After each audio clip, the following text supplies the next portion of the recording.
नमस्कार, दिल्ली न्यूज में आपका बहुत बहुत स्वागत है। चलिए देखते हैं आज की 15 फटाफट बड़ी खबरों को। कोर्ट से आप नेता आतिशी को जमानत। मानहानि मामले में भाजपा नेता ने की थी शिकायत। दिल्ली सरकार में मंत्री और आम आदमी पार्टी की नेता आतिशी मंगलवार को राउत एवेन्यू कोर्ट पहुंची, जहां मानहानि मामले में आतिशी को 20,000 रुपए के बॉन्ड पर जमानत दे दी है। उन्हें भाजपा नेता प्रवीण शंकर कपूर द्वारा दायर मानहानि मामले में तलब किया गया था। मंत्री आतिशी ने कोर्ट से बाहर आते हुए मीडिया से बजट को लेकर कहा कि हमें उम्मीद है कि दिल्ली को 20,000 करोड़ रुपए मिलेंगे। दिल्ली के लोग 2 लाख करोड़ रुपए देते हैं और जीएसटी के रूप में 25,000 रुपए केंद्र का हिस्सा देते हैं। हमें उम्मीद है कि हमें इसका कम से कम 10% मिलेगा। हमने बुनियादी ढांचे के लिए 10,000 करोड़ रुपए और एमसीडी के लिए 10,000 रुपए की मांग की है।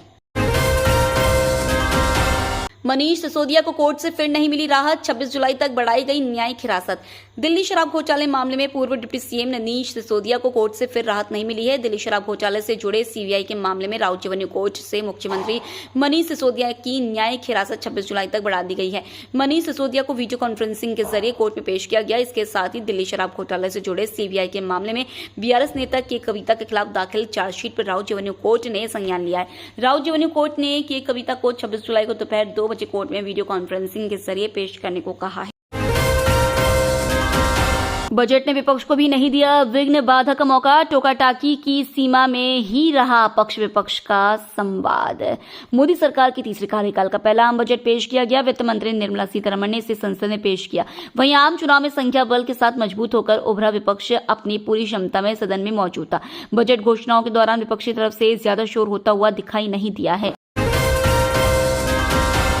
नीट के 4 लाख छात्रों के घटेंगे नंबर। सुप्रीम कोर्ट के फैसले के बाद छोटी हो जाएगी टॉपर्स की लिस्ट। नीट यूजी परीक्षा मामले में एससी ने फैसला सुना दिया। इस फैसले के बाद नीट परीक्षा देने वाले 4 लाख से ज्यादा छात्रों को 4 नंबरों का नुकसान होगा। एससी ने फैसला सुनाया है कि 4 उत्तरों के सेट में से सिर्फ एक सही उत्तर ही मान्य होगा, यानी अब टॉपर की संख्या 61 नहीं रहेगी। नीट पेपर में 61 में से 44 छात्र ऐसे थे जिनको दोनों में से एक उत्तर सही होने पर भी पूरे नंबर मिले थे। अब टॉपर्स की संख्या 17 रह जाएगी। आम बजट पर मंत्री आतिशी ने केंद्र सरकार पर किया हमला। दिल्ली सरकार में मंत्री व आप नेत्री आतिशी ने आम बजट को बीजेपी सरकार पर निशाना साधा। उन्होंने कहा कि 2,37,000 करोड़ टैक्स देने के बाद भी बीजेपी की केंद्र सरकार ने दिल्ली को बजट 2024-25 में शून्य दिया है। आतिशी ने कहा कि एक तरफ है केजरीवाल मॉडल जो 40,000 करोड़ टैक्स लेकर दिल्ली को मुफ्त बिजली, पानी, शिक्षा और स्वास्थ्य सेवाएं देता है, और दूसरी तरफ है बीजेपी की केंद्र सरकार का मॉडल जो 2 लाख करोड़ रुपए से ऊपर टैक्स लेकर भी दिल्ली वालों के लिए कुछ नहीं करता। सोना चांदी 3,000 रुपए तक सस्ता। बजट में एक ऐलान और धड़ाम हुआ बाजार। आम बजट का असर आम लोगों के साथ साथ बाजार पर भी देखने को मिला। बजट 2024-25 की घोषणा के साथ ही सोने के बाजार में भारी गिरावट आई। हालांकि इस गिरावट से खरीदारों की चांदी हो गई है। सोना खरीदने वालों के लिए बड़ी खुशखबरी भी मिली। बजट की घोषणा होते ही बाजार में सोने की कीमत में 3,000 रुपए से ज्यादा की कमी देखी गई। मंगलवार की सुबह जब बाजार खुला तो उस समय सोने की कीमत 72,609 रुपए थी, लेकिन आम बजट पेश होने के बाद बाजार में भारी गिरावट हुई और शाम में कीमत 69,602 रुपए हो गई। बजट के ऊपर आई विभिन्न अर्थशास्त्रियों की राय का इस साल का बजट है खास। मंगलवार को पेश किए गए बजट से कई लोग खुश हैं, जबकि कुछ लोगों ने इस पर अपनी असहमति जताई है। विभिन्न अर्थशास्त्रियों ने भी बजट प्रस्ताव पर अपनी राय दी, जिसमें धनबाद से प्रसिद्ध सीए अनिल मुक्किम को मोदी सरकार का ताजा केंद्रीय बजट पसंद आया। उन्होंने बताया कि बजट का उद्देश्य राजस्व घाटे को 4.9% तक कम करके देश की आर्थिक वृद्धि में सुधार करना और राष्ट्रीय विकास के लिए पूंजी निवेश को बढ़ावा देना है। सरकार पूंजीगत लाभ पर कर और भविष्य के विकल्पों पर एसटीटी कर बढ़ाकर शेयर बाजार से राजस्व बढ़ाने की कोशिश कर रही है। सोशल मीडिया से हटेगी अंजलि बिरला के खिलाफ की गई पोस्ट। दिल्ली हाईकोर्ट ने मंगलवार को एक्स कॉर्प और गूगल इंक को लोकसभा अध्यक्ष ओम बिरला की बेटी अंजलि बिरला के खिलाफ की गई अपमानजनक पोस्ट को सोशल मीडिया प्लेटफॉर्म से हटाने का निर्देश दिया है। अंजलि बिरला ने सोशल मीडिया पर की गई पोस्टों को निराधार बताते हुए उन्हें हटाने की मांग की थी। इस मामले में अंजलि बिरला ने हाईकोर्ट का रुख किया था। न्यायमूर्ति नवीन चावला ने सोशल मीडिया पर की गई पोस्ट को आगे प्रसारित करने पर रोक लगा दी है। पीसीबी ने चैंपियंस ट्रॉफी के लिए आईसीसी पर छोड़ा भारत को मनाने का जिम्मा। पाकिस्तान क्रिकेट बोर्ड ने भारतीय क्रिकेट कंट्रोल बोर्ड को चैंपियंस ट्रॉफी 2025 के लिए मनाने का काम आईसीसी पर छोड़ दिया है। दरअसल माना जा रहा है कि बीसीसीआई सुरक्षा कारणों की वजह से भारतीय खिलाड़ियों को पाकिस्तान नहीं भेजेगी। हालांकि अब तक बोर्ड की तरफ से इसको लेकर कोई आधिकारिक जानकारी नहीं दी गई। है। मीडिया रिपोर्ट्स के अनुसार कोलंबो में हाल ही में हुई आईसीसी की वार्षिक बैठक में चैंपियंस ट्रॉफी के बजट को मंजूरी दे दी गई, लेकिन कार्यक्रम और प्रारूप पर चर्चा नहीं हुई। इस टूर्नामेंट का आयोजन अगले साल फरवरी और मार्च में होगा। $2.5 बिलियन पर पहुंचा भारत का रक्षा निर्यात। भारत स्वदेशी हथियारों के एक्सपोर्ट में तेजी से आगे बढ़ रहा है। भारत का रक्षा निर्यात 2023-24 में सभी रिकॉर्ड तोड़ते हुए $2.5 बिलियन पर पहुंच गया है।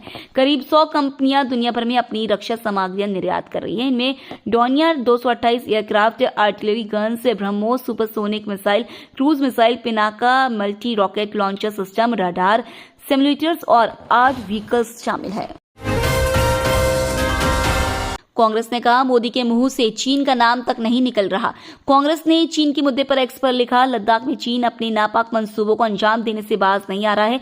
सैटेलाइट में कैद हुई तस्वीरों से पता चलता है कि चीन ने पूर्वी लद्दाख में पैंगोंग त्सो झील पर ब्रिज बनाया है। चीन ऐसी नापाक हरकतें सिर्फ इसलिए कर पा रहा है क्योंकि मोदी उसे क्लीन चिट दे चुके हैं। लाल आंख की बात करने वाले मोदी के मुंह से आज चीन का नाम तक नहीं निकल रहा।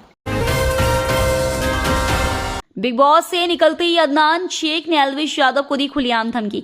लवकेश कटारिया को एल्विश यादव का मैनेजर कहने को लेकर अदनान शेख ने खूब सुर्खियां बटोरी थी। वह अनिल कपूर के विवादित शो बिग बॉस OTT 3 में वाइल्ड कार्ड कंटेस्टेंट बनकर आए थे, मगर वह एक हफ्ते में नहीं टिक पाए। अदनान शेख ने शो में आने के बाद लवकेश कटारिया को निशाने पर लिया था, जो एल्विश यादव के जिगरी यार हैं। पिछले वीकेंड का वार में एल्विश अदनान के दोस्त फैजल शेख उर्फ फैजू के साथ आए थे और उन्होंने अदनान के मेंटल हेल्थ का मजाक बनाया था। एल्विश ने कहा था कि अदनान को मेडिकल इशू है, लगता है कि वह शो में जाने से पहले मेंटल हेल्थ नहीं चेक कराया था। पुलिस कस्टडी में वंदे मातरम गाने को मजबूर किए युवक की मौत, मामले में जांच करेगी सीबीआई। वर्ष 2020 के उत्तर पूर्वी दिल्ली दंगों के दौरान वंदे मातरम गाने के लिए दिल्ली पुलिस कर्मियों द्वारा मजबूर करने के दौरान हुई 22 वर्षीय युवक फैजान की मौत मामले में दिल्ली हाईकोर्ट ने सीबीआई जांच का आदेश दिया है। अदालत ने फैजान की मां द्वारा मामले की विशेष जांच दल से जांच कराने की मांग वाली याचिका पर अपना निर्णय सुनाया। न्यायमूर्ति अनूप जयराम भम्मानी की पीठ ने दोनों पक्षों को सुनने के बाद 12 जुलाई को अपना निर्णय सुरक्षित रख लिया था। इस घटना का एक वीडियो इंटरनेट मीडिया पर प्रसारित हुआ था। इसमें फैजान को वंदे मातरम गाने के लिए मजबूर करते हुए 4 अन्य लोगों के साथ पुलिस द्वारा पीटते हुए देखा गया था। नॉनवेज खाओगी तो नहीं करूंगा किस, सीमा हैदर ने पति सचिन की बताई प्राइवेट बात।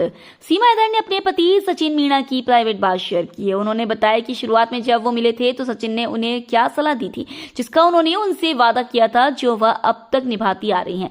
सचिन ने बताया था कि उनके यहाँ नॉनवेज खाना पाप है। सीमा हैदर बता रही हैं कि सचिन ने उन्हें शुरुआत में बताया था कि सनातन धर्म में मांस खाना पाप है, तभी मैंने वादा किया था वह बिल्कुल भी नॉनवेज नहीं खाएंगी। सचिन ने कहा कि अगर वो नॉनवेज खाएंगी तो वह उन्हें किस भी नहीं करेंगे। सीमा हैदर अब खुद को हिंदू बताती हैं। वह अब खुद को सचिन मीणा की पत्नी सीमा मीणा बताती हैं। वह मांग में सिंदूर लगाती हैं। वह खुद को अब हिंदू धर्म से जुड़ा बताती हैं। झुग्गी झोपड़ी में रहने वाली अमिता बनी सीए, पिता को रोते हुए लगाया गले। किसी भी सफलता के लिए अमीर होना जरूरी नहीं है। अगर आप गरीब परिवार से हैं और आपने अपने मन में कुछ कर दिखाने का ठान लिया है तो आपको कोई नहीं रोक सकता है। ऐसा ही एक ताजा उदाहरण राजधानी दिल्ली से सामने आया है। एक चाय बेचने वाले की बेटी 10 साल की मेहनत के बाद सीए बन गई है। अमिता ने लिंक्डइन पर पोस्ट डालते हुए लिखा कि पापा मैं सीए बन गई हूँ। अमिता लिखती हैं कि वे अपनी आंखों में सपना लिए हर रोज खुद से पूछती थी कि क्या ये सपना कभी पूरा भी होगा, लेकिन 11 जुलाई को अमिता प्रजापति का यह सपना पूरा हो गया।